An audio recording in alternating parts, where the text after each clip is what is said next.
inisiatif kami pada tahun 2015, kami sudah melihat banyak perubahan dan kemajuan di Indonesia terkait hidup ramah lingkungan.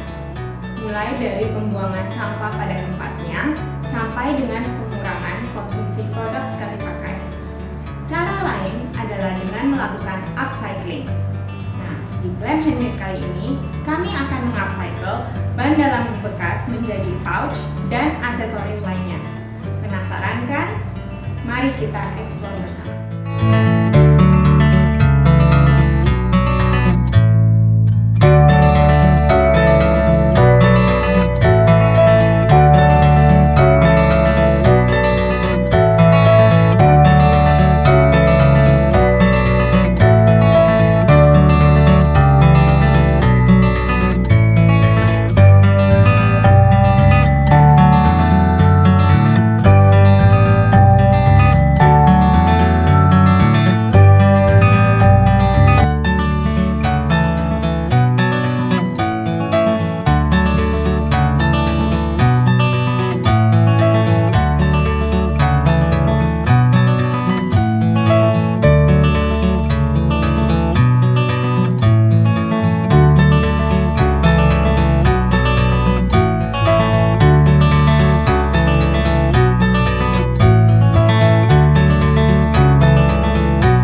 Acara ini dipersembahkan oleh GLAM Society.